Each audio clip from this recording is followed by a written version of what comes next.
All right. All right, man. Welcome. This is the Combat Athlete Physio YouTube channel. I'm Patrick, and for everybody who doesn't know watching, I'm a physical therapist and I train Jiu-Jitsu and MMA. More Jiu-Jitsu now. Taekwondo has been my background and a little bit of Muay Thai. So my ground game was complete shit. So I decided to get into Jiu-Jitsu. But the guy I'm with today, really doesn't need an introduction. Greg, you've been making a lot of noise on the internet, man, and I love it. So one thing I want to make clear, you don't have to hold back. You don't have to, feel like you got to be like polite or anything, man. This is not that. I love your passion. I love your intensity. I'm probably going to get that way talking about my profession. So just be yourself and feel free to interrupt me if anything I'm saying is wrong or anything like that. All right. Oh, yeah, for sure, man. I never hold back. I'm always myself, so don't have to worry Sweet. about that. Hell yeah. Okay, so first, after watching a lot of your stuff, I feel like the goal that I want to accomplish here is making sure that people come here having a better understanding of the ecological approach. Sometimes I think with these interviews, either if they enter to it in bad faith or they really just don't want to learn in general, they can get pretty combative, and you're really testing a lot of coaches' egos that they've built up for pretty much the entire time they've been in jiu-jitsu. But first, give us a little bit of an introduction. Be very brief, because we'll go right after that. We'll dive right into it. Yeah, for sure. My name is Coach Greg Souders. I run a jiu-jitsu gym, a submission grappling gym specifically, no-gi environment out of Rockville, Maryland. We specialize in a specific brand of coaching where we use the ecological approach to design practice. Specifically, we use the constraints-led approach as our main method of designing practice. I've been trying to recently share this with the community to try to help bring up our coaching practices and program design in jiu-jitsu. Nice, nice. Yeah, I love that, man. Ever since I've been using the ecological model and physical. By the way, have you had anybody on, or have you talked to anybody like a medical professional that employs the ecological model? No, not necessarily. No, Am no, no. I popping your cherry in that regard? Okay, Oh, awesome. yeah, I suppose. Yeah. But let's first start off by defining the ecological approach, and then kind of the competing model, which is the information processing approach, and then kind of talk about why you prefer that approach Yep. over the information processing model. For sure. So it was basically the way that we started to look at behavior in the early 20th century.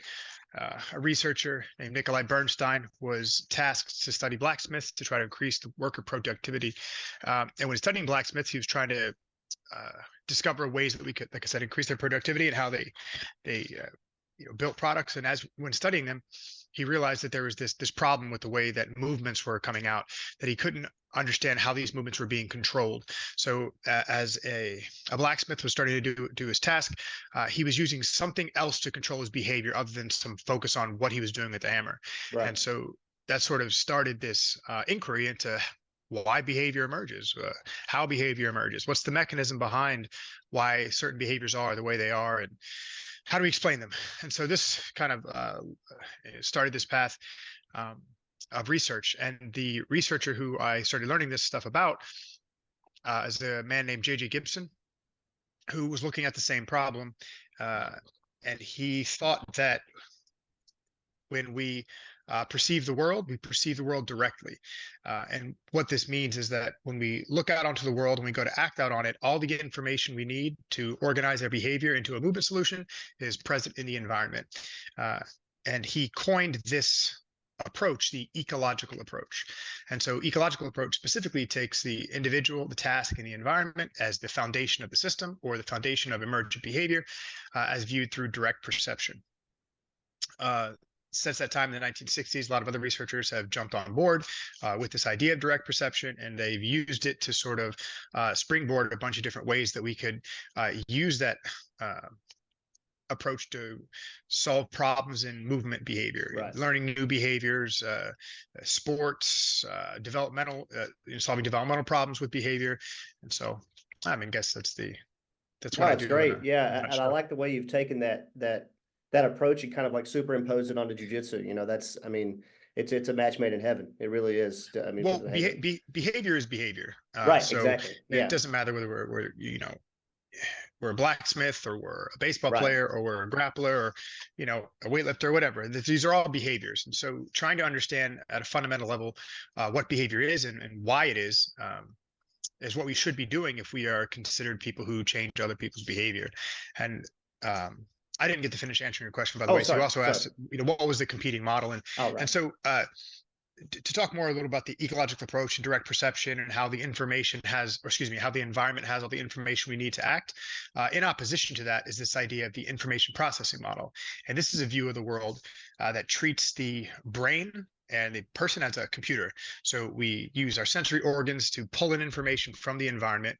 Our internal state, or our brain, our nervous system, reorganizes this information into a mental map, or a meaningful schema for behavior, and then we regurgitate that back out onto the world.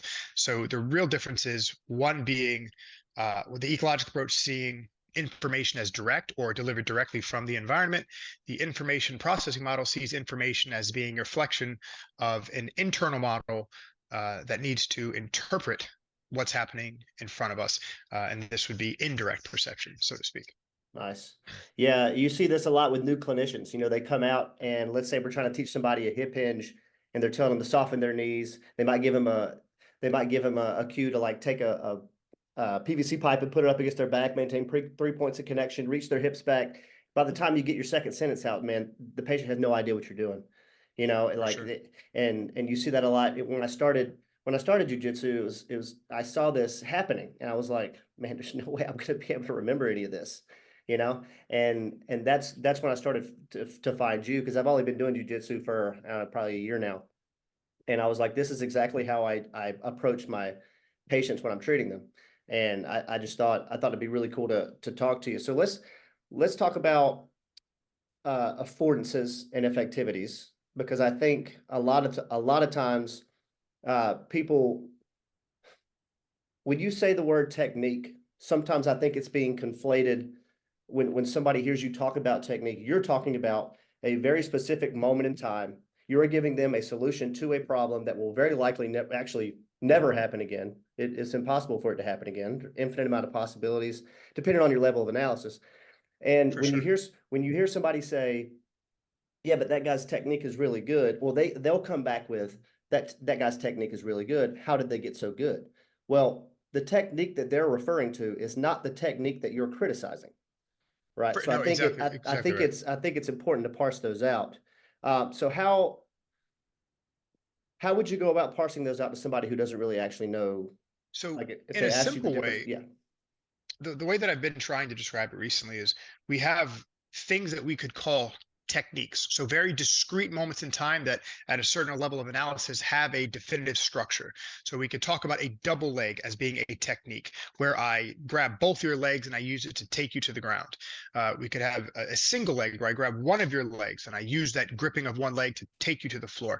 Right. There's an arm lock where I attach to your shoulders at a specific alignment with specific connections for the purpose of holding you still as I straighten your arm. So these are techniques. So if we analyze them, we could say that these are three different techniques, all right, but only in definition, as having criteria fulfilled in a steady state, like a moment in time. This Right. is what an arm lock is, okay? Because there are conditions that make an arm lock, and there are conditions where that are not an arm lock. So Right. in that sense, there's a technique, but each person's application, even if it looks similar in the same person applying the same thing, they will never do the same arm lock twice. So there's no procedural technique of an arm lock. There's just a steady state of an arm lock, or a technique that we call an arm lock, based on its,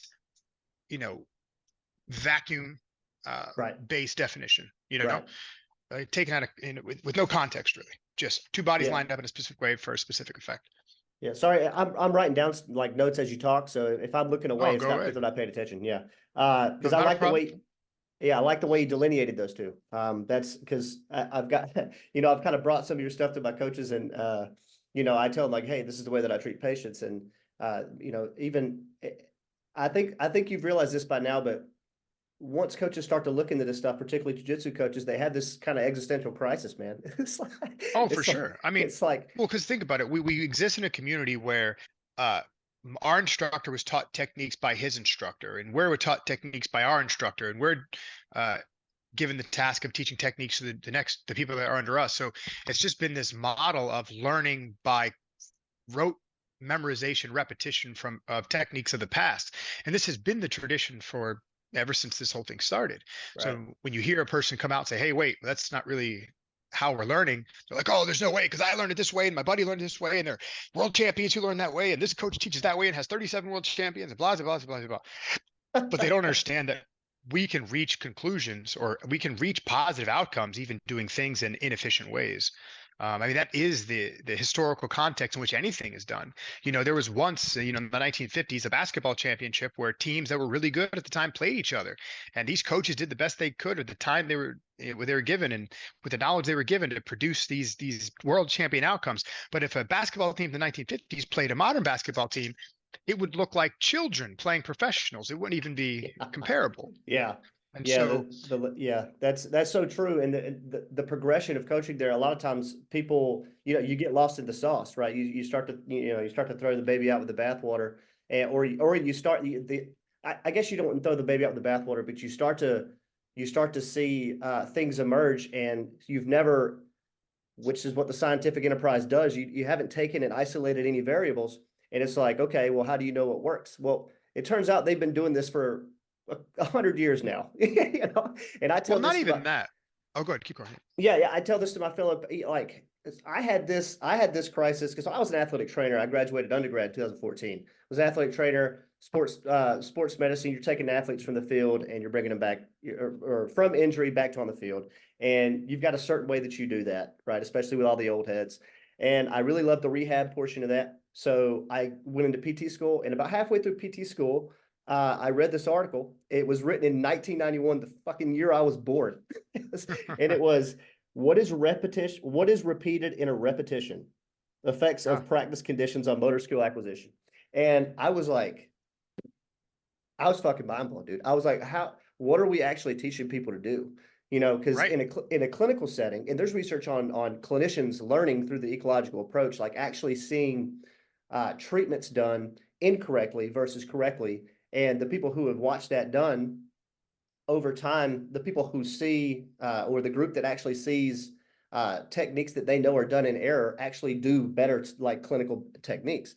And it's like everything that I had previously thought, like everything has to be perfect in practice, like perfect practice makes perfect.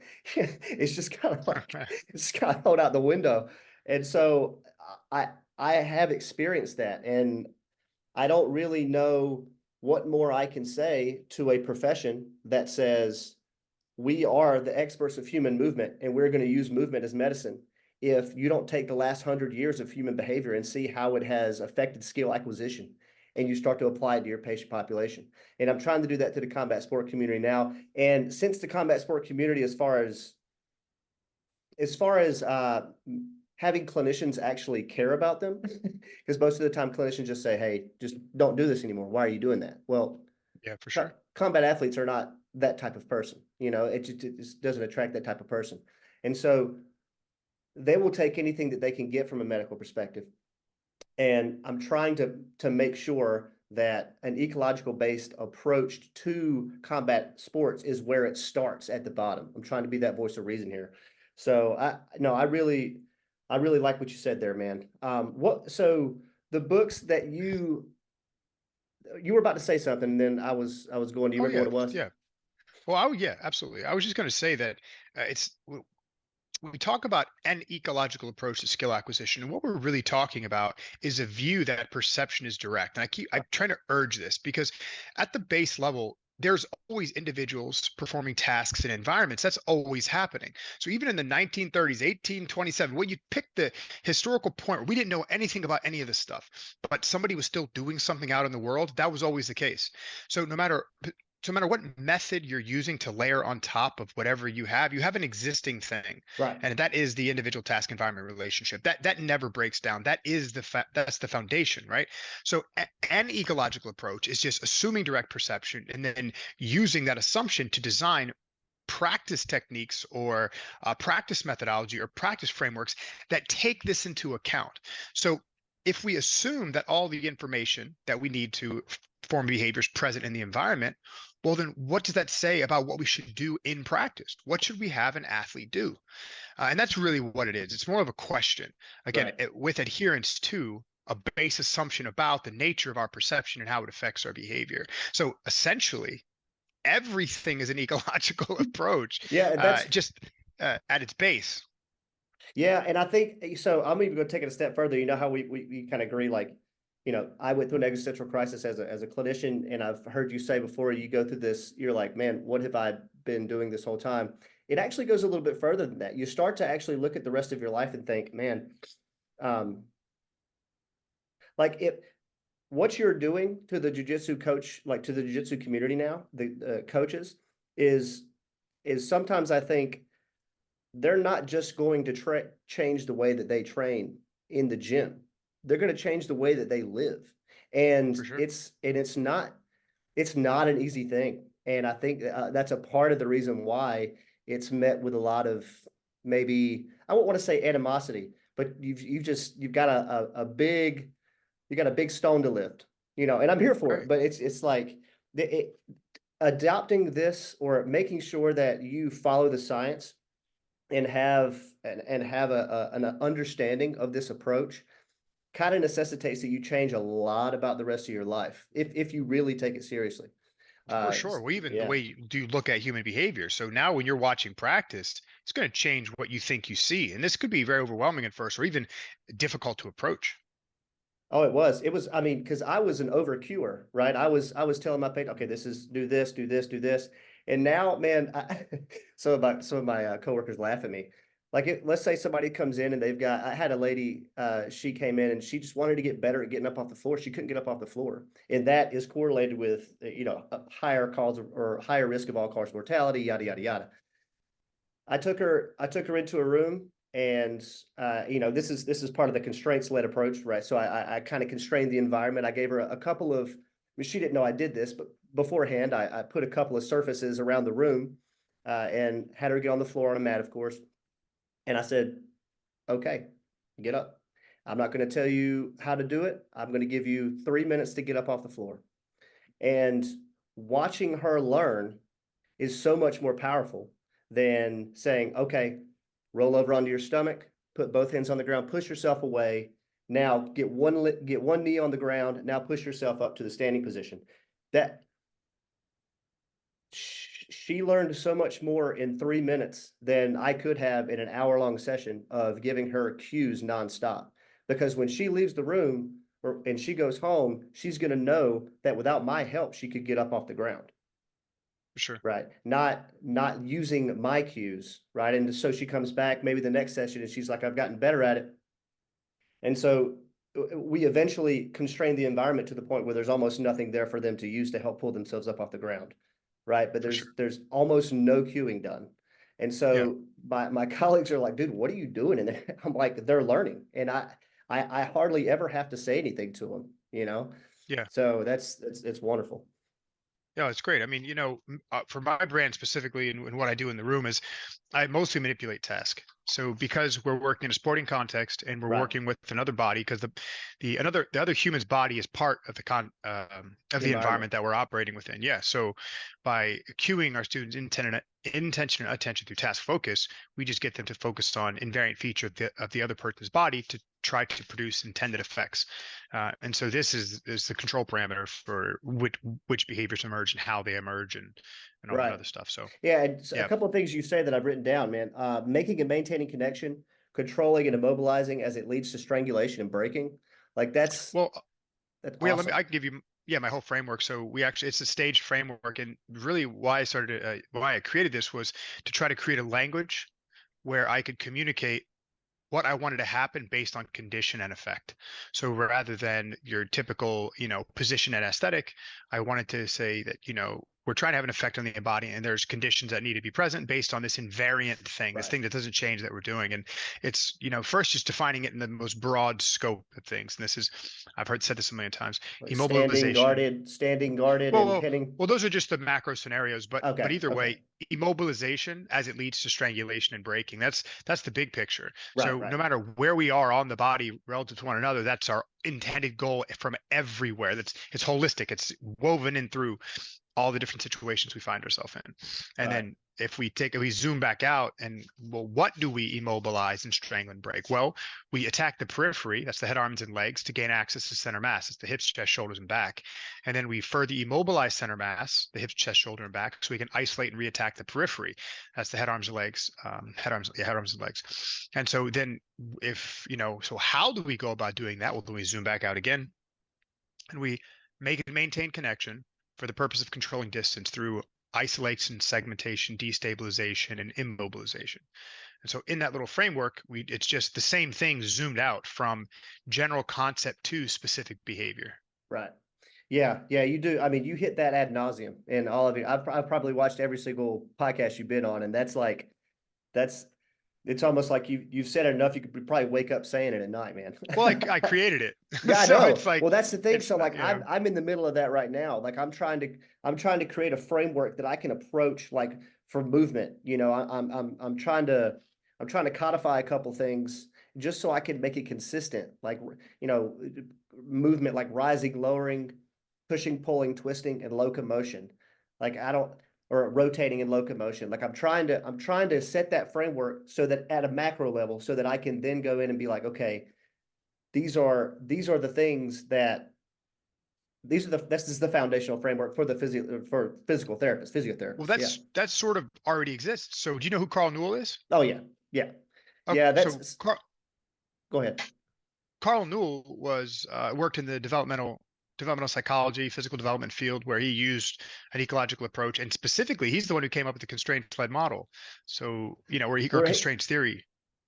Well, so So as far as I've read I think the constraint-led approach that I read was Renshaw, but I didn't Ian know Renshaw and Keith Davids came up with the method of the constraints-led approach, constraint. Right, right. but the theory of constraint says uh, organizing behavior was first proposed by Newell. So in 1986. Oh, okay. And No, I so haven't. How do you? no, So Cardinal is a name that I've heard, but I didn't know that. I he so yeah, Newell. Carl Newell. Yeah. So in 1986, it was basically like um, So he's codified a foundational framework for movement. yep. Yep. So he was trying to understand the foundational basis for movement. And he said there's only three component parts to any movement that lie at the foundation. And that's postural control, object interaction, and locomotion. Oh, okay. Yeah. So that okay. That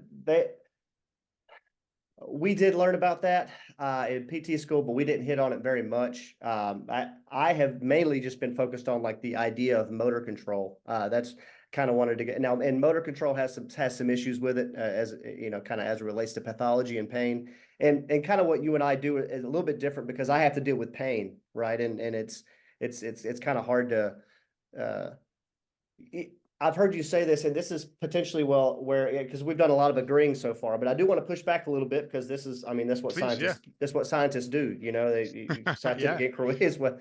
Um, when it comes to what are the weaknesses of the ecological model as it Oh, relates well, to teaching movement, I don't know if I would say to teaching movement, or because I the think it's weaknesses of the pretty ecological robust model there. in general? So that's a massive question, but where we'd have to start with is the weaknesses of direct perception.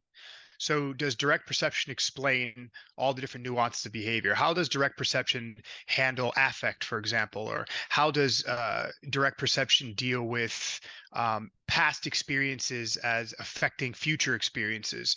Where does memory play a Right, role in direct perception?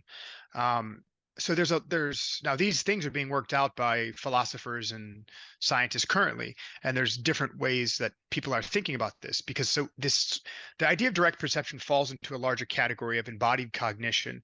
And so you would have basically two camps. You have your activists and inactivists. So the one camp, they think cognition or inference is active all the time and it's helping with direct perception, and the other camp suggests otherwise, that it's inactive. It's just a consequence of everything's a consequence of directly perceiving your environment. So okay. I think the big issues exist around the Direct nature perception. of direct perception and everything that it explains as far as the emergence of behavior. Okay. What about that's just hearing you say that, because I was did a lot of philosophy studies in college. Or do you think we have free will?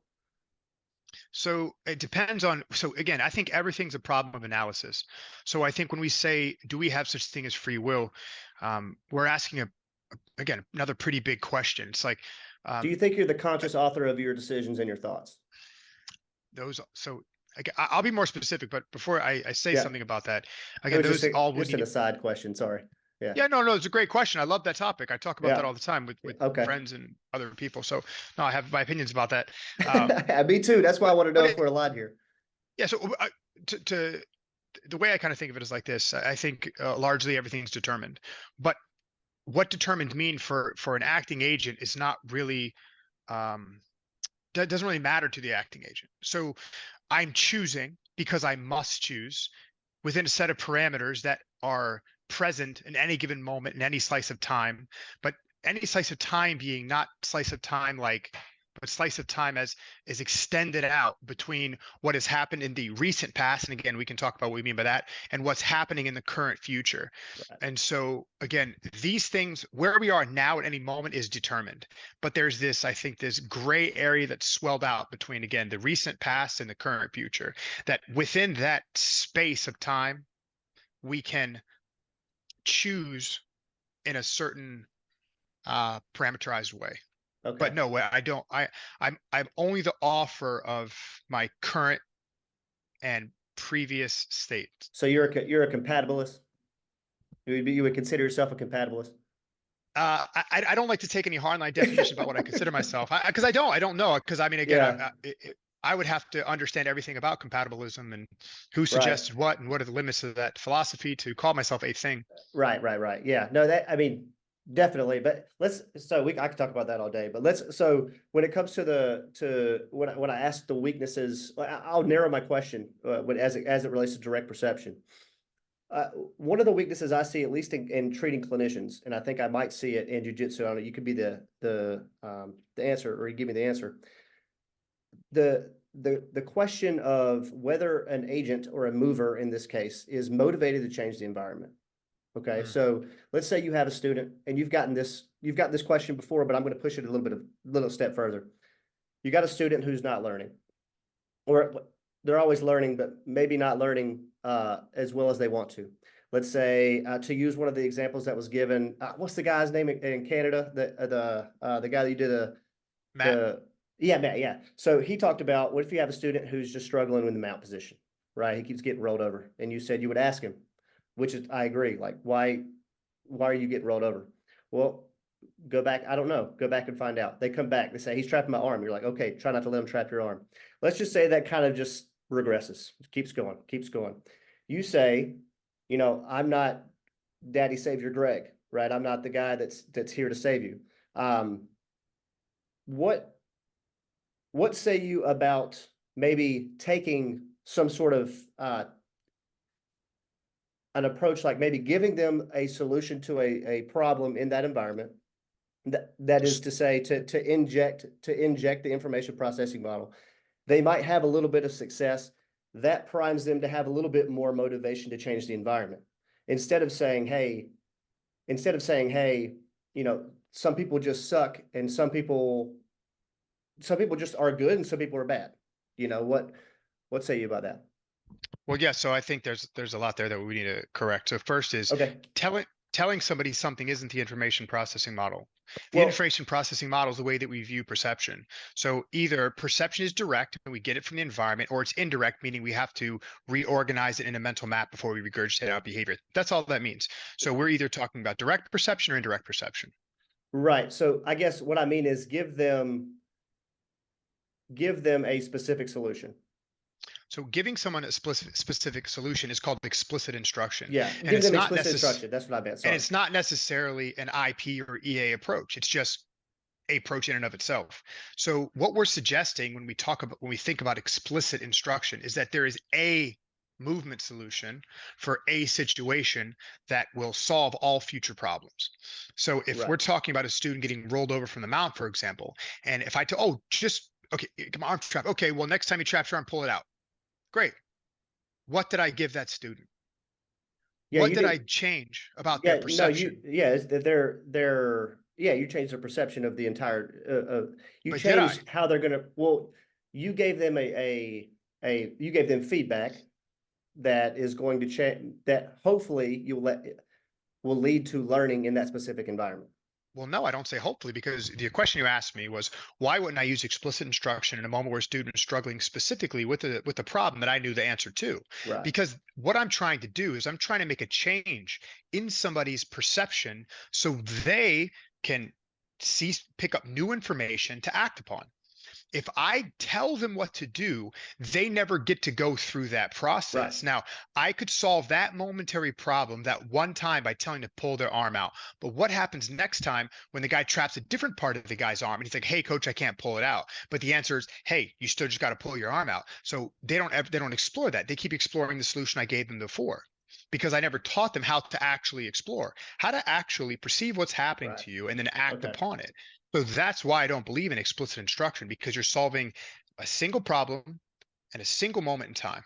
Right, And it does yeah. not affect the student's future learning by telling them what to do here and now. So, I'm trying to but create future learners. right.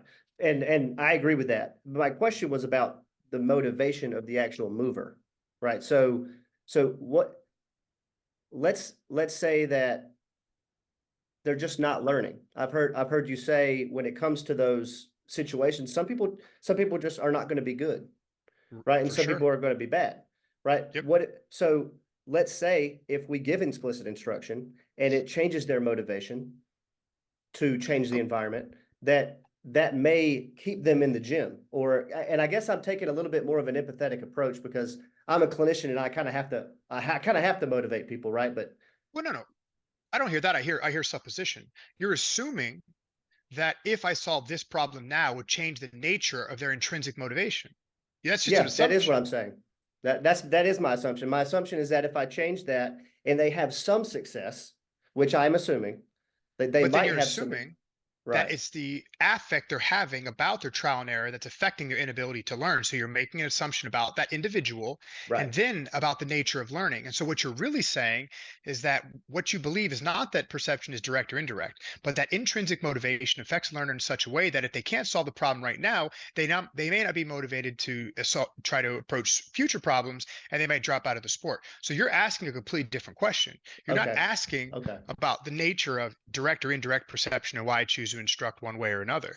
You're injecting a new problem of affect and how the intrinsic uh, motives of the individual affect their learning experience. Those are two Well, different questions. well, yeah, they are, but you have to make assumptions and hypotheticals, right? I mean, that's I absolutely do, but we have to define what we're talking yeah. about. Okay. I'm talking about Oh, you skipped out. behaviors. But if you want to talk about, what did you say? You skipped out there for a second. I'm Oh, sorry. so Yeah. what I'm talking about is, acting agents in an environment trying to produce new behaviors. If you want to talk about affect and how intrinsic motivation affects the learner, that's a different subject. I would love to talk about But that, how, but those so are two different subjects. yeah, I understand they're two different subjects, but I feel like they're related enough for the affect of the mover to be considered in the first hypothetical, right? But they're Like they're if own they're sorry. no, that's okay. If so, my whole goal is to change the motivation. Like let's assume in the hypothetical we've got we have an agent that is unmotivated to change the environment, and I would argue that is a staple to the ecological approach, right? I mean, you Mm, have to not necessarily, because you're no, assuming that how we feel about something affects the rate at which we learn or our ability to learn something. That is a different subject. So again, I don't know the rate at which our internal emotional state affects the rate of learning. I don't know what that is. okay, So I think that if we're going to first, if we're going to assume that, we have to define some things. How do we know that we're in fact dealing with an agent whose learning is directly affected by their current emotional state as it relates to the difficulty of the problem they're solving because we're and their humans. relationship with? But just because I'm a human, I can't make an assumption about what the nature of what's inside another human. I can start with inference, and we can Right. use some sort of communication back and forth to determine what the nature of the problem may be. And then once we define the nature of the problem, then we can start to talk about ways we could get involved to affect the nature of that problem through different methods. Okay. So Yeah, yeah, yeah. Okay. So then how do you deal with, and I know you've said this before, but how do you deal with people who are not learning quickly and they lose motivation to participate in the sport? so first, I don't know at what rate people should learn. I don't know what that rate is. We have people who are, let's imagine they spent a lot of their life playing other sports. So their rate of learning tends to be quicker because they're very Right. familiar with physical environments, they're very familiar with their bodies and acting out on environments. So that's something I know to be true. So people who have previous experience and get into new sports tend to learn faster. People who have less experience in physical environments tend to perform slower. People who enter environments to learn at different ages have the environment affects them differently. People who are older learn slower than people who are younger. People Yeah. who are older have jobs, train less, they handle variability and physical difficulties at a less enthusiastic rate than people who have more time and are younger and more. I mean, you know what I mean? So Yeah. there's so many different Yeah. parameters But I that guess determine learning. we can't, yeah, but we can't know everything, right? So let's But that's my let's just point. let's just oh, yeah, but you can't use that to skirt a question, right? So if I could say that to my Spanish professor when I was learning Spanish, like, what do we really know about language? But when it comes down to it, Well, it depends on what he was asking you to do. right. So I guess you can use your ability for pattern recognition as a human, maybe, to make an assumption that a student is not learning as quickly as he or she wants to learn at that point in time.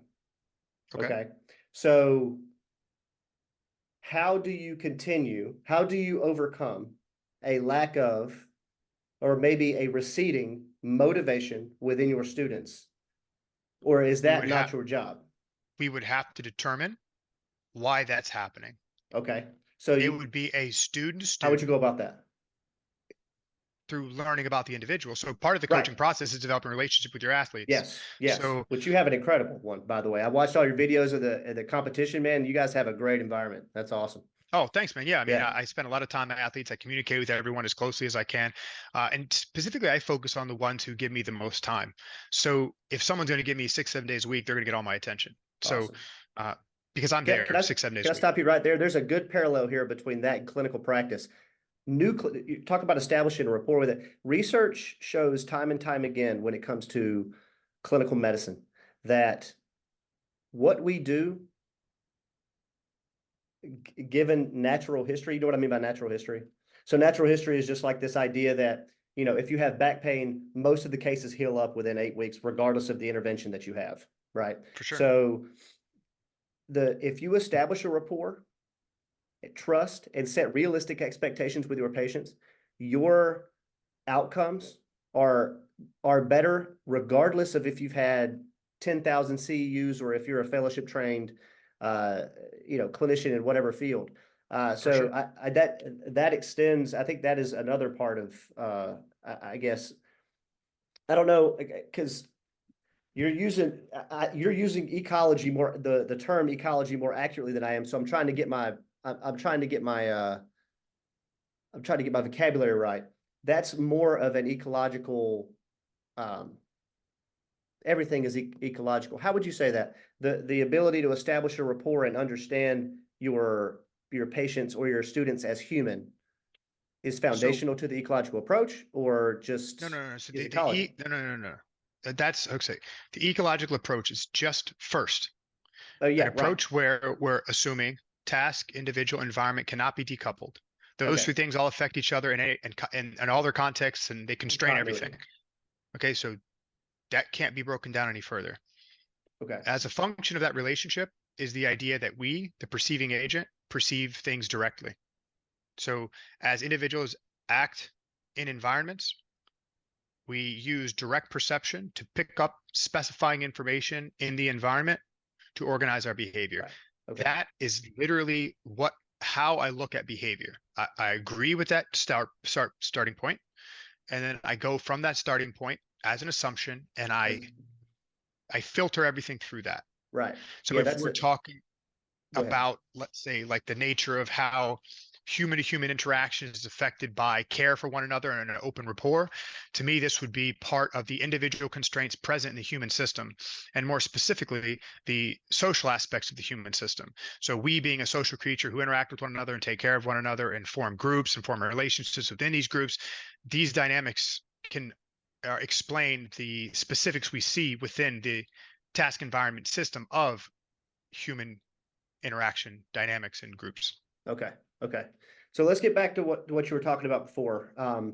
Or I had kind of laid out a hypothetical here, and I said, and you said there were two questions, and we were talking about how you would go about changing the motivation of somebody who seemed to be unmotivated based off of the rapport that you built with them as a coach. Okay. Okay, so just to make this clear, someone Right. having a problem technically and being unmotivated to fix it has nothing to do with the nature of direct versus indirect perception. Right. Okay. Yes. Yeah. So, all right, great. So I have an athlete who seems unmotivated to solve their problems. First, I would want to know why. Hey, do you like training? Do you like being here? Is this something that you want to dedicate time and attention to? So based on that answer, we determine where I go next. If the answer's like, no, not really. I just like coming in here for 2 hours a night so I don't have to hang out with my wife. Cool. Then don't worry about it, man. Just have a blast. Keep going, man. If they trap your arm, pull it out. Have fun. I'll see you tomorrow. That's it. Because that person told me what they wanted. I want to come here. I want to have a good time. I want to roll with all my buddies. I don't really care if I get too good or not. I'm just enjoying the process. Sweet. So then what that would suggest to me is that getting this person to try to get better or trying to challenge them or motivate them is not part of why they're here. So I wouldn't want to burden that person's psychology with anything that resembled as such. Right. Instead, I just let them have a great time, answer a few questions when they ask them, and then let them go home and forget about me like I'll forget about him. And that's how I would operate under that situation. Okay. So the thing that I've in the last 20 years, out of all the people that I've interacted with in any sporting environment, people that I've coached specifically and people that I've partnered with, while I was in the training process myself, is that the intrinsic motivations of an individual to dedicate themselves to a craft is not easily perturbed. When somebody has a reason to be somewhere and a desire to be somewhere, they withstand the rigors of the practice and whatever that means. So I think that a lot of people want to help the common pedestrian who doesn't really know what they want. But the truth is we're talking about skilled behavior, which is a highly constrained thing, and part of that basic constraint is we need to have a high volume of action and a high frequency of action by a motivated individual who enjoys the subject. If we don't have that at a base level, it doesn't matter. We can't get anything out of the system unless we first have that at its base. So a 2 day a week guy who whines about getting his arm trapped and doesn't want to solve the problem, I don't care about that guy, because it, it what can I do? Like, could I have Matt chats with him at the end of the class and talk about, why he wakes up in the morning and why he's coming to the gym? Sure. But at the same time, how am I going to solve the internal state of another human being? I mean, that's literally a therapist's job. I'm not a therapist. Right. But you are in the business of coaching jiu-jitsu. I'm in the So business of skill acquisition, skill specifically acquisition. through the medium of grappling. Okay. Right. Grappling. And yeah, no, I mean, that's a good answer. It really is. I mean, I didn't tease it out enough to think, but part of it is because I'm new to the grappling scene, and I haven't thought about it in the way that I think about clinical medicine on a daily basis. So I appreciate that. Another Well, because question I had, you're dealing with people who just need help. Like they come, hey man, I'm fucking hurting. that's Help me. that's That's where a I'm different coming thing. from. And so I constantly try to tell people, or I constantly, I'm not telling anybody anything. I'm trying to help them realize through movement that there is hope.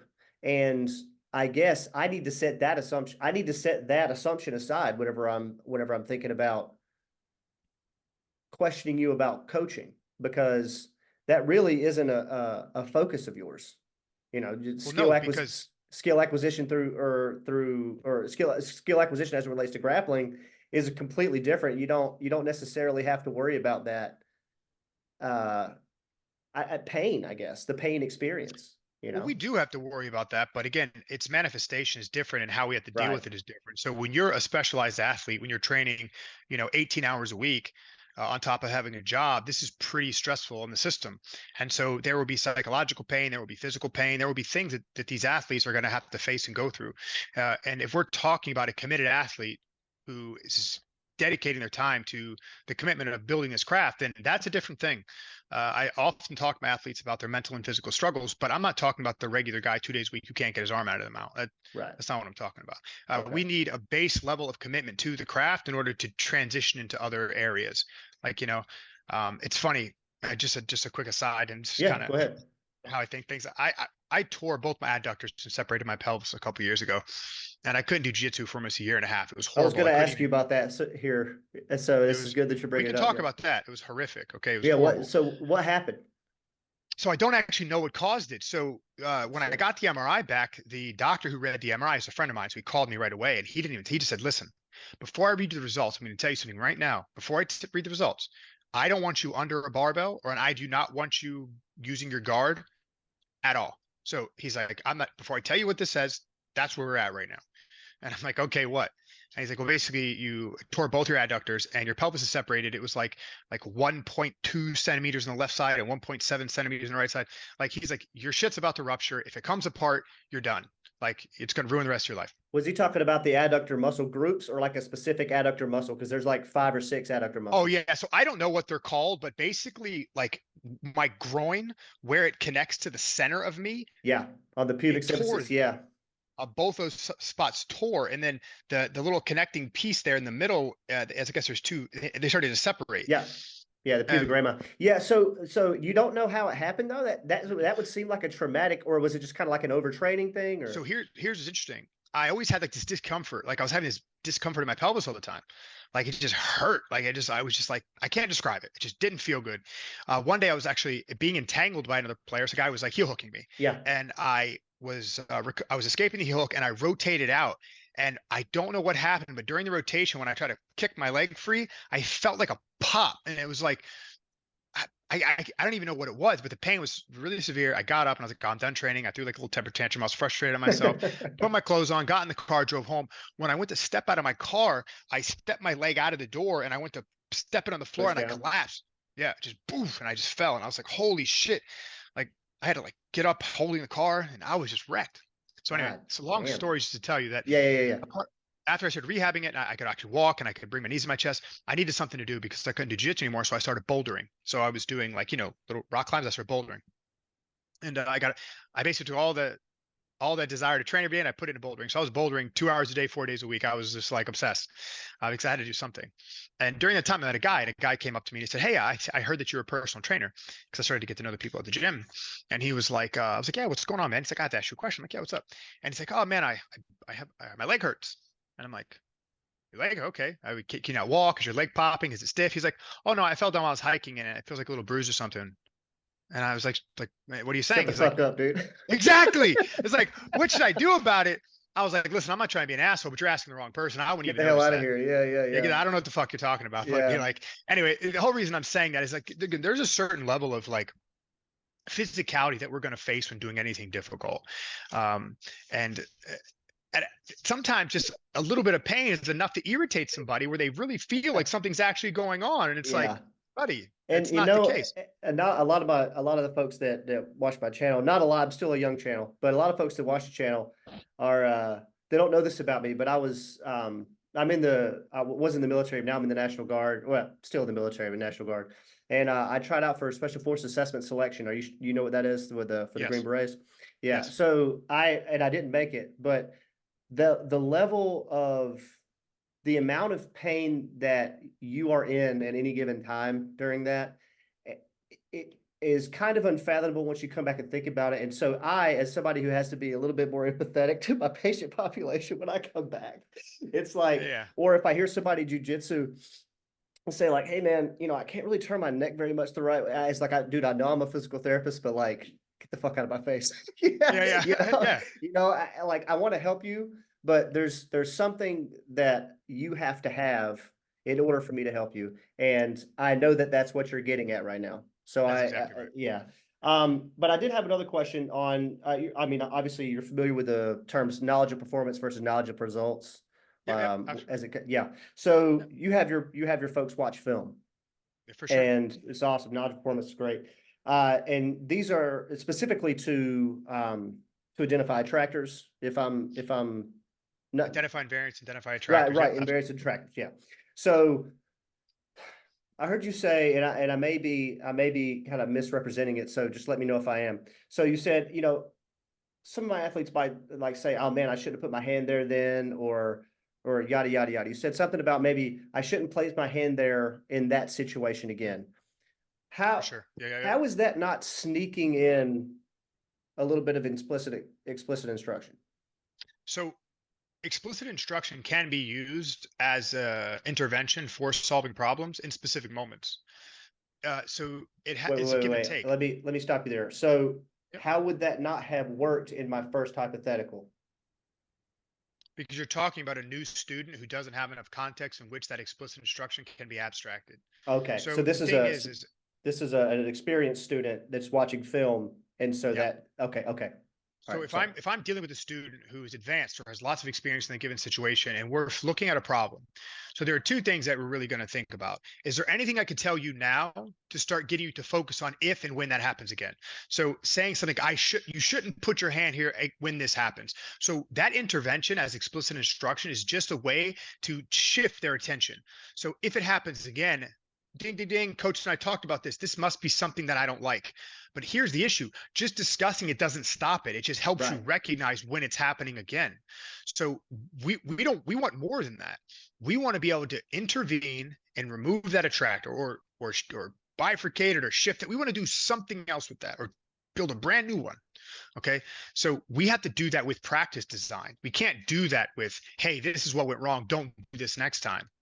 I mean, that's a nice starting point to shift attention, but again, that shift of attention has to now be given a new intention and a new place to search so that we can try to uproot that attractor. Yeah. When I first heard it, I was thinking, well, how is this not a is sneaking in information about the environment that may or may not happen again, since it was in a grappling environment. And now when I'm getting in a similar position, I might start to think about that rather than like it starts to shift my attention, right? And 100%. but but that attention was shifted due to information that you gave to somebody explicitly Yep, about that environment. correct. So information is a constraint, all right? It will Yes. constrain the environment, okay? It'll remove options. So the idea is when we use it and how we use it. So here's the thing. If and this is exactly what happened. I know you're actually talking about the DeAndre problem when he got healed by David Yes. Stoyo. Yes. So Yep. DeAndre. Yeah. it was something that he was doing that was working. Okay, a certain procedure he was going through to create a specific effect, and it was working. When he tried it on David Stoyo, it did not work. It got punished. So when reviewing it, we realized that that specific pattern was just an attractor, something that he was doing, a specific movement solution for the specific problem. So we realized is there was an invariant that we could manipulate instead, rather than focus on that specific What was the invariant? controlling inside position. So rather than go about don't do this next time, blah blah blah, right? Yeah. Yeah. That's what I'm With thinking. That's what I'm thinking you're saying there. Okay. no, just during the analysis phase. So during the analysis phase, we were like, his foot went here. You were doing this. You put your hand here. This was the result. So the question became is what do we have to shift in his training to remove that attractor? And it was this idea that at no time, no matter how good the counter or the movement pattern is it ever good to let anyone have any level to any Of inside degree position. inside position. So then the solution to that problem became shifting all training task focus to the removal of and denial of inside position. And so we were able to solve every future problem that relates to inside position with that one change based on that invariant piece of information, which Okay. is again Yeah. No, inside that makes position. sense. That So makes, explicit instruction. I was trying hard to wrap my head around that, but that makes Oh, for sense the sure. way that you said it. Yeah. Explicit instruction. Sorry, I cut you off. Oh, no, I was going to say, like I said, it can be used. And during analysis, you have to understand when we're using specific language, the language of analysis is different than the language of practice or the language of coaching.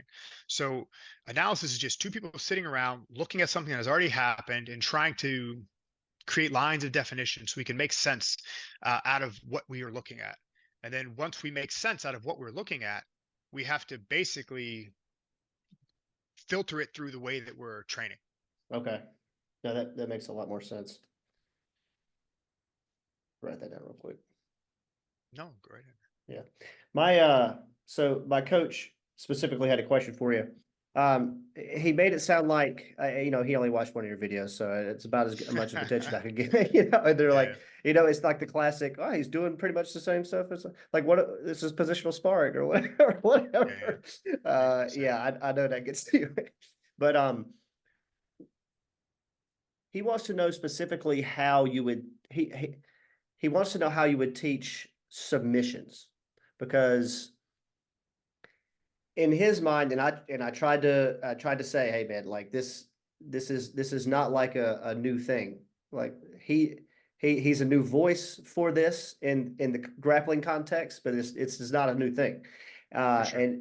And he was like, I see how people get from blue to white to blue in this way. He's like, I don't see how people develop past that. So Why? answer the question. This I'm not sure, because I tried to tell him, like, this is the way that you're learning when you're given a task and you're given constraints and you're learning in real time, it builds a more robust mover, and in this case, a more robust grappler in the environment than it would if you give somebody explicit instruction in the form of a technique, a solution to a specific problem in a specific period of time.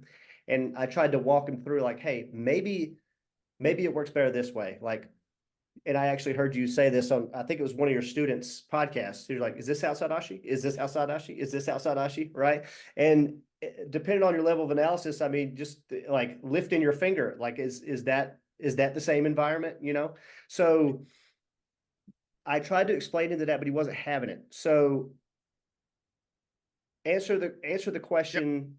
Yep. How does a skill, how do you start to learn submissions better after blue belt? Actually, no, let's split it up.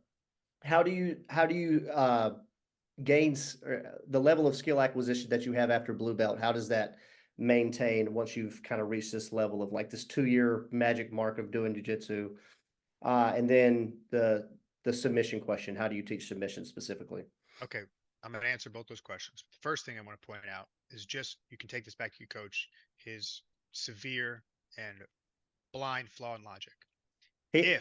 He's 24, man. Right, He's a young, the youngest black belt in Kentucky. Like he's just so don't spare him, but don't like just no, dive. I'm not going to. So think about this. We have a historical record of behavior. And Right. so looking at the historical record, we can suggest that everything emerges because knowledge is not the precursor of any action. Intention is. So someone first has to intend to do a thing before a thing can come out. Right. So what that means is grappling, whenever it was first done, the first time somebody ever had the intention to grab a body and slam it on the floor had to be what caused the knowledge of how to slam bodies on the floor. Like historical emergence. Historical emergence. That's what I call it. Right. Yeah. So your coach, his question is silly when you think about that. If he says you can see how we get to white, blue, but not beyond that, well, then how did anybody ever get better than white? Yeah. If knowledge was what you need to increase your skill, and that knowledge had to be handed down to you from an external source or from a top-down source, how did anyone ever get better than being an absolute novice in any given behavior a human has ever done? Okay. I'll ask him. Right. No, So I agree. Like, so I didn't say it that way. Yeah. Oh no. I'm only just really making this point because it's like that alone should make everyone pause, because knowledge does not beget behavior. Intention does. We know this. This is how things have happened ever since. We know this. Right. So anyway, okay, not to belabor that point anymore. So we know that, so things must emerge for new things to emerge, and so on and so forth. So what happens is when let's say we acquire a skill, okay, we were able to do something like arm lock somebody. And so your question is, how do we get better at arm locking somebody once we can arm lock somebody? Well, how do you specifically teach submissions in general? Okay. So a submission is an interesting part of the whole thing that we do, because a submission is the most constrained thing, the most constrained behavior in the submission grappling environment that we can interact with. Okay. And submissions are very discrete, meaning there is a set of conditions that are very specific to every submission that we have. So if we have an arm lock, for example, or a joint lock, we use the arm. So we have to have access to and be able to attach to the base joint, or in this case, the shoulder. Once we have access and are able to attach to the base joint, we have to stay attached to that joint for as long as we can to start separating the arm we're attacking from everything else. And while doing that, we have to be able to hold the body still. Okay, so those three things have to happen in order for any arm lock to emerge. So what that means is, in the arm lock breaking position, this is the alignment itself is almost invariant. Leg controlling the head area, leg controlling the under the elbow area, and then some attachment to the shoulder, some attachment to the arm. So you put somebody in a given alignment. So we could take the stereotypical arm lock breaking position from the mount, we could put someone there, and we could define the situation. Hey guys, this is an arm lock. This is the situation by which an arm lock is defined. Within this situation, there are invariant functions that we need to perform in order to break an arm. And here they are: attachment to the shoulder, separation of the hand, immobilization of the whole system, straighten the arm or twist the arm until it breaks. That's how we teach a submission. So we put somebody in it, we give them tasks that revolve around the invariant function of that given submission, and we let them experience it in real time against real resistance. Okay. Yeah, Now, so I tried to throw around some of the stuff that I'd heard you say, like, you have to you have to gain control, you have to immobilize, and you have to apply breaking forces. But I couldn't explain it as eloquently as that. So, and he's gonna watch this, so that's good. All right. So how we increase skill is through perturbations. So what we try to do is we try to first reach this outcome in as many different ways as possible. We want to add variation to it. So how many different ways can we get to and finish an arm lock? Now, in all those ways, how many different ways can people try to stop it? Or how many different resistances can we receive?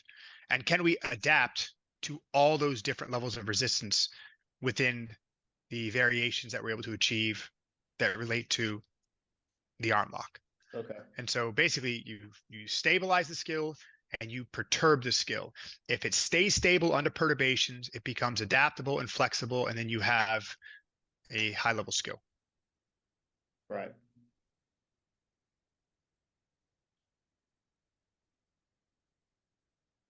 Yeah. Okay. Yeah, those were his only two questions. I told him to watch more, and he just hasn't. So again, not super motivated to actually learn about it. But Well, yeah, to only have how do you teach submissions and how do you make them better? That's listen, fucking man, easy. like I told you, you've been teaching. I mean, the guy's been doing jiu-jitsu for a while, and he's learned. It's actually it's more of an MMA gym. So we're not like a pure jiu-jitsu gym. But you could tell that he's kind of on board. But he needs a lot of convincing, and it's like, dude, like you can't be convinced if you don't like read, or at least kind of explore it or try new things. And I've seen this for a couple of times with some of the people. They're like, "Hey, I tried the ecological, or I tried to make my coach my classes in a more in a way that models the ecology a little bit more." They did it for like 3 months, and then they were like, I don't know what to do now." It's kind of like a steep learning curve, like anything else. Like I had when I was like, so what do I do with my patients not getting it? Like, I can't cue them? Like, I Well, can't here's tell what's them. funny. This is the strangest thing to me. Like, I hear this all the time. It's like, oh, I tried it, but I didn't know how to use it. So, well, you don't know what you're doing anyway. Like, when you sit Yeah. in front of your class and you mumble on about triangles for 15 minutes, that's not fucking helping anybody either. Right. So Why wouldn't you just rip the Band-Aid off, admit that you don't know anything across the board about coaching or the way that we add or change behaviors, and start pick any way, but pick something with a framework that is usable. You know what I mean? Like Yeah. we all start ignorant. We all do. So Yeah. And just it's, because and it's not going to be perfect either. I think that's the thing. Like, I think they're afraid that, because I was afraid at first. I thought my patients were going to be like, this dude don't know what the fuck he's talking about, you know? And like, so well, this, even when you do, people will think that you don't. So yeah, that's true. That's true. Yeah. I don't know if there's a level of knowledge you could have for somebody being like, that would negate you from that. But, um, no, it just, I had another question and I didn't write it down as you were talking, but I can't remember. Um, damn. no worries. If it comes to you, just let it fly. Yeah, no, so do you have any, I mean, did you get a chance to watch any of I know you're pretty busy. Have you watched any of my channel at all? Oh, dude, you don't even want to know how crazy my message bin is. No, It's insane. Like, dude, it's frustrating to the point where I've had to stop answering messages over the last month. I can't keep up. And, I've got a lot of stuff coming up. I'm literally traveling almost every single weekend from here until the second week of April. This is the third podcast I've done this week on top of my coaching calls that I have with my clients. Um, teaching 4 classes a day to top of keeping up with my own lifting, my own you like, jiu-jitsu training. I'm fucking yeah, swamped. I appreciate you, agreeing to do this, man. I mean, that like Yeah. giving your time for this is like people don't really understand once your time gets really constrained. It's like, you know, the people that you decide to give your time to actually matter. And I don't want that to go unappreciated. Oh yeah, Um, for sure, man. No worries at all. so if, you could give one word of advice or 2 words of advice to coaches in jujitsu and say, or coaches who want to start learning more about this, right? You've labeled books, you've named books in the past, uh, small ways to incorporate it into their practice, but we'll leave with that. Okay. What would you say to them? Constrain yourself by no longer using static drilling as a training protocol. Okay. Stop using explicit instruction. If Okay. you can constrain yourself to not do those 2 things, you're going to have to come up with some other way to organize class. You're going to have to look at things differently. And we can use constraints to change behavior. So either they're imposed upon us by whatever state we currently find ourselves in, or we can impose them on ourselves by manipulating task focus. And so if you want to understand what I'm saying, constrain yourself to do so. Buy one book, read for 20 minutes a day, and then as you understand things, apply it down to your room. Be willing to fail. Uh, Understand that there is no such thing as perfect, and you're already fucking your students up now because you don't know what you're doing. So you might as well learn what you're doing and fuck them up in the process. Oh, that great answer. That's a great note to end on, but I do have a question. So how do you go about educating people whenever they really don't have an idea of how science works, right? Because I've seen you kind of battle with this in some of your podcasts. You're like, how do you know that pure ecological approach is better? And what, because I've published research before. I understand the level of rigor. Like, I published a case study, dude, and this like the bottom of the hierarchy of research. And like, that journal sent 5 or 6 times. They're like, change this, change this, change this. The reputation depends on it. And like, I understand that. And hearing you talk to some people, I'm just like, they just don't understand what it means to even isolate variables or really try to, at least in some way, engage and figure out what they're doing is pretty shitty. So how do you go about doing that? I know how I go about doing it with my patients, but I have a feeling you do it a little bit better with folks that challenge you. Well, Well, I don't know. So the problem is I haven't received any challenge on equal footing. Most of the challenge I've received is an emotional challenge. People don't like the way it sounds. It doesn't sound right. And I don't know, it doesn't seem like it works. I've never received a challenge outside of their, ignorant inclinations. So I don't know how to solve that. I don't know how to make somebody educate themselves. I don't know how to make someone ask the right questions. I don't know how to make somebody engage with information. I don't know how to do that. Well, everybody learns science, or excuse me, everybody who's a scientist learns science, right? And I know your answer will be, you said you have to have the intention to learn. For sure. But and I'm guessing, do you think we can influence intention when it Well, comes no, to we the, are. Well, you mean for people who don't? I mean, well, yeah. So like the whole point of me talking on these podcasts is to try to share information and talk about my experience using this information to help maybe inspire other people to try it too, or to help them see things differently. But that's all I can do. I can only present, my experience and how I think it works and all this other stuff. And I pointed everybody to the scientists, to the researchers, to the reading material. And so beyond that, I can't do anything.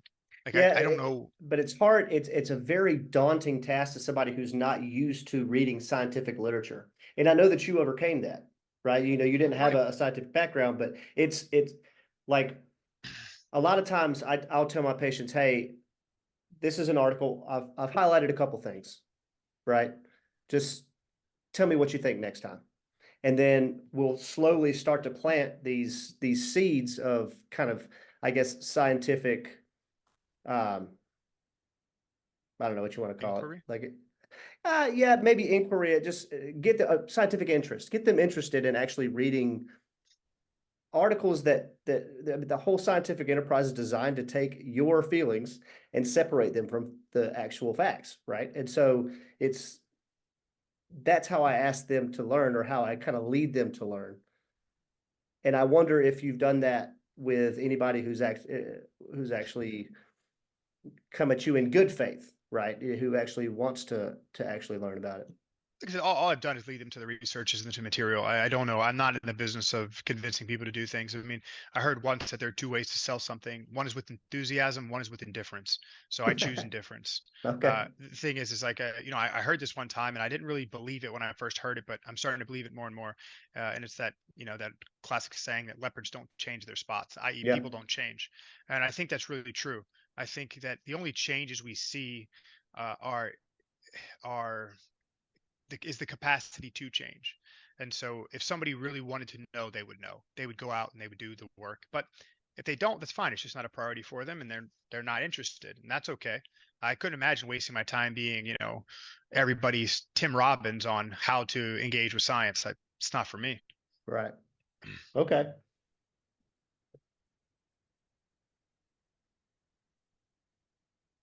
Well, man, I appreciate it. This has been enlightening for me. I've got a lot of stuff to read and catch up on as it relates to grappling, and just try to work it into my training, because I don't know how quickly this is going to take at Well, school. Yeah. you being a beginner anyway, you only being a year of grappling experience, it's going to be pretty tough. I mean, you're at the beginning stages of this whole process. The only thing I can urge you is just make sure all your training sessions are live, they're unscripted, uncooperative, and you find some focus of intention each day that you engage in these tasks. And that's all you can do. I mean, again, everything's going to work for you right now because you're new. Right. But as skills start to stabilize, you're going to need to use clever methods to increase the level of skill that you currently possess. Yeah. One last question. Have you thought about going back to school? Actually, I have. I've talked to Rob Gray a little bit about it, looking for like Maybe a some master's or path. PhD programs or something? Well, I don't even have an undergraduate, so I mean, I graduated high school and that was it. So I don't know. I would have a long road if I wanted to do that. You're a good educator. I mean, you speak well and you speak with confidence, and your delivery and your command is good. So I was just wondering if you had, and you've obviously got the intention is there to maybe you could start doing some of these studies in jiu-jitsu that all of your haters want you to to actually do. Yeah. I So know.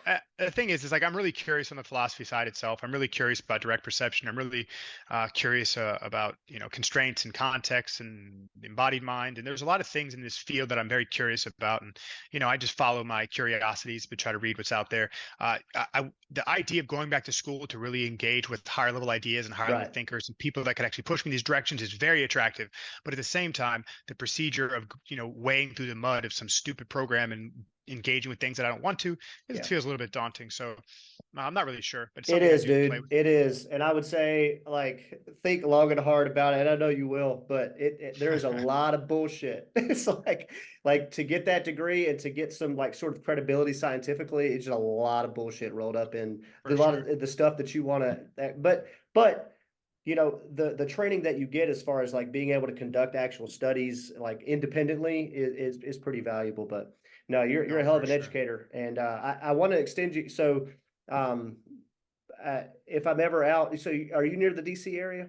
Oh, we're 20 minutes outside of DC. We're Oh metro hell yeah! accessible My too. my, my wife Part, actually might get a job out there, so it's I'd offer some free treatment to you and your guys. I know you guys don't get injured, you know. You obviously said that, but you know, go and maybe train for a session or something, see what it's like, and I could see your guys if they're injured or whatever, and I'd do that for well, free, like have no if you problem.